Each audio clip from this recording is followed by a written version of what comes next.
You are indeed listening to Winnipeg's Classic 107. My name is Simon Rusnak. The first Friday of the month has arrived, and with it comes the venerable bookseller Chris Hall of McNally Robinson and the latest edition of What to Read. Chris, thanks so much for joining me. Venerable Simon, thank you very much. Well, venerable you are indeed, a very trusted source. You bring so much experience to this segment, Chris, and it's always great to have you. Always curious to hear about which picks have made the list. So let's jump right into it, shall we? Absolutely. We've got some fiction to start with. It's a book called, a novel called The Maniac. It's by a fellow named Benjamin Labatut, and he made waves last year. He had a novel called When We Cease to Understand the World, and it was a New York Times Best Book of the Year, one of the top 10 they chose. So this new novel centers on the real-life story of a fellow named John von Neumann. He is from Hungary, so his actual name isn't John, but it's not pronounceable by me, so we will go with John. He was a math prodigy, child prodigy, and he had his finger on so many aspects of 20th century pioneering fields, things like, he was involved in the atomic bomb, the building of the first one, but he made contributions to everything from game theory to the first programmable computer to artificial intelligence. And this story is told from a wide range of people in his life. Family members, friends, him, other physicists and math geniuses, some of whom were friends, others were rivals, of course. And throughout the entire novel, it's very clear we're kind of occupying a space on the edge of human understanding. Logic and the rational start to give way.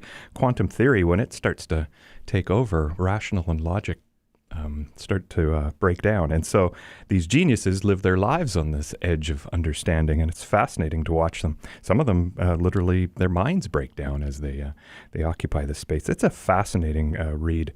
Maniac has a number of aspects to it. The novel, part of that is the breakdown of some of these guys. So yeah, I, of course, as you know, math, physics, love it. Yeah, love this book. You're all in. This has me thinking about something that's been going on in the zeitgeist lately. Of course, there's the big Oppenheimer blockbuster, and the big question of the summer was Barbie or Oppenheimer? And you're making a pitch for someone else entirely. That sounds like me. Yeah, I was going to say, sounds exactly right on the nose. And there's nothing like a little existential crisis on a Friday morning, which Absolutely. is why we love the What to Read segment. What should we be reading next? Well, we're going to quiet things down a little bit. The next novel I'm going to talk about is called Tremor. It's by Teju Cole. Teju Cole wrote a novel in 2011 called Open City, and that had everybody talking about it at the time. It still sells to this day, word of mouth, I think. Cole is very involved in the art world, photography in particular, as well as the world of ideas, and this novel explores those worlds, among others. It's a very quiet, reflective novel. A man named Tunde, who, from the outside at least, looks a lot like, or seems a lot like Cole. He's a reader, he's a listener, he's a traveler. He's drawn to many different kinds of stories, and these are the stories that make up his days and the novel we're reading. Ideals swirl through it from literature and music and race and history.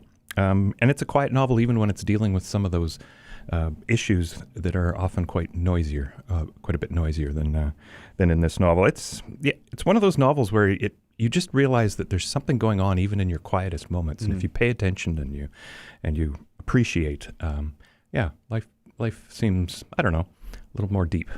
Yeah, a brilliant writer, and as you mentioned, Cole himself a photographer, and I've been meaning to pick up one of his photo books, actually, Blind Spot, which again, there's a quietness to his images, the images that I've seen at least, and so it certainly sounds like it translates in his writing, and it just sort of embodies that sort of ideal and that understanding. The latest from a decorated author, a two-time National Book Award winner, the youngest winner of the Library of Congress Prize for Fiction, and a MacArthur Fellow. Up next. Not to mention a past What to Read pick. Well, the most celebrated title of all. Yes, this new novel by Jesmyn Ward is the novelist you're speaking of. This one is called Let Us Descend, but 6 years ago I picked a book called Sing Unburied Sing as a What to Read pick, and so I've been waiting for this new one. So this is the story of Anis. She is an enslaved girl in the years before the Civil War, U.S. Civil War. She's sold south by the white enslaver who fathered her, and she's sent from Louisiana from the Carolinas, where she was born.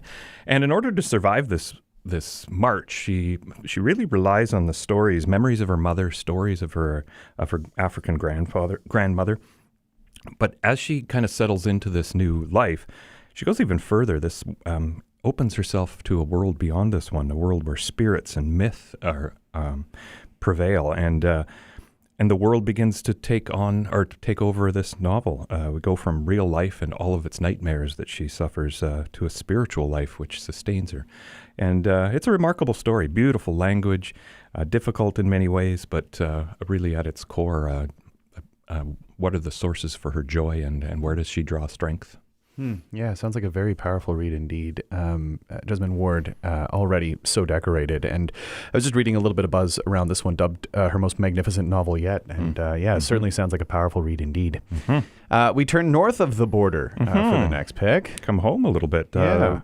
This is a nonfiction, so called Dominion, The Railway and the Rise of Canada. It's by Stephen Bown. And he wrote, maybe 2 or 3 years ago, a book called The Company, and that was the story of the Hudson Bay Company. And sell that to this day. Lots of sales of that, lots of interest in that. So the broad strokes of the railway in Canada is kind of well known. 19th century fur trade was in decline. Prairies were opening up to agriculture. Had to find some way to get that agricultural product out to markets. And so that's the idea of having a transcontinental railway through Canada came along. But part of the motivation was to prevent the U.S. from just assuming all of the western land of Canada, because there was already an existing transcontinental railway just south of the border, and it was just waiting to kind of take over, which is something I did not know. So there's an element of the dream of Canada to this book, but it is a warts and all telling. The times were marked by greed and hubris, empire building, oppression and corruption. Investors, of course, made big wins, and that's what we kind of hear about all the time. But there were so many people who paid the price, indigenous people in particular, but also the horrific work you hear, thousands of laborers, and many of them Chinese men, in putting 3,000 kilometers of track through this country. And if you've traveled anywhere in this country, you know it's remarkable how they pulled this off. So it's history, Canadian history, told from a wider view, not just the heroism of politicians and the wealthy that we kind of get in a conventional way, but also the experiences of various people who, some of them paid a big price, the ultimate price in some cases.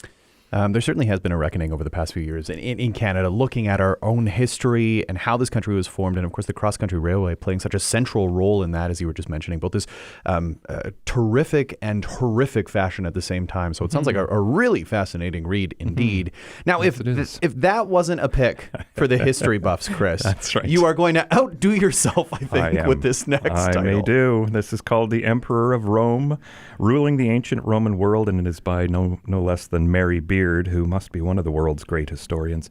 She wrote bestseller SPQR, which was the full 1,000-year story of ancient Rome. Yeah, light bedtime reading. Yeah, exactly. I'm about halfway through. Yeah, sounds right. And here she turns her attention to the emperors who ruled the Roman Empire, beginning with Julius Caesar and ending almost 3 centuries later with Alexander Severus. But instead of going from one emperor to the next in chronological order, she instead comes at it from a series of questions, including what power did the emperors actually have? Was the Roman palace as bloodstained as we think? And this allows her to do different things, compare different emperors, get different perspectives on their stories.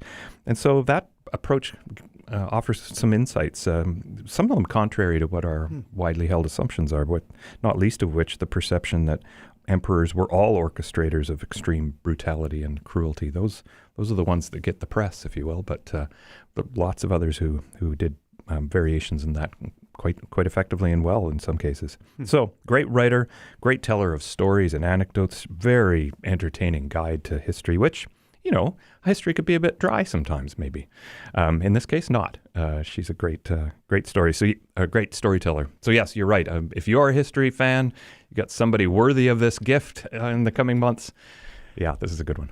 Really fascinating stuff. And from the McNally Author of the Month, no less, That's right. Mary Beard. Right. And while I got you here, Chris, I mean, talking about McNally Author of the Month, Mary Beard, but there's just so much going on at the store, including many, many conversations with authors, including one you'll be hosting with Michael Crummy to discuss his latest, The Adversary, which was featured just last month. That's right, yes. can you talk about the return of the events and all that has been going on at the Atrium? Because we're really in we talk about the return of concert season come September, but it is just the return of the busy season, isn't it? It is, yeah. It feels very busy. The spring, we felt like we were earning our event audiences back. People were still a little bit nervous. As the season went on, we thought we got more comfortable. We kicked the fall season off, as you may recall, with I had a conversation with Patrick DeWitt, which was great fun, and we had a lot of people come out for that one. So that got the season off to a roaring start. And yeah, the audiences seem ready to come back out and enjoy the wisdom of some of the authors that are coming through. And I mean, there's something to be said about just having a conversation. And I say that as a radio host who just enjoys having conversations, but just that sort of opportunity to see someone sit down with an author and really just talk through something that they admired or enjoyed reading, or questions that may have arisen as they were working through a read. That's something that you don't necessarily get to do when you just read a review online or something like that. No. Being there and hearing those conversations is just, it's such a fascinating aspect of it all. I think so too. They, especially novels. When I read novels, I just filled with questions, I'm realizing. And when I jot them down as I read, then I've got all these questions to ask the author. It's been great fun. Yeah, and you can actually get answers to those questions rather than just pondering them. And then, of course, there's always the tasty opportunity for a bite of Prairie Ink, a bite between browsing, and then the community classroom, too. Yes. And for the music fans listening, there's one event in particular that might be of interest. Larry Strawn is coming to present a sort of history of composers in the Peg, which sounds like it's going to be really cool. Yeah, absolutely. He's a popular instructor, so you get on it early if you want to attend. But yeah, that sounds like an interesting angle. Yeah, certainly. Popular instructor, just an all-around fantastic guy, Larry is. We've had him on the show before. Just a great composer, a conductor, an educator, as you say. I'm sure it's going to be a great class. We've got details up at classic107.com. Lots to check out at McNallyRobinson.com. And there's one other little thing going on right now, the Classic 107 online auction, where listeners can score some great deals on book packages that you've put together and gift cards. There is just so much going on. Chris, thanks for joining me this October edition of What to Read. Thank you, Simon. Always great having you.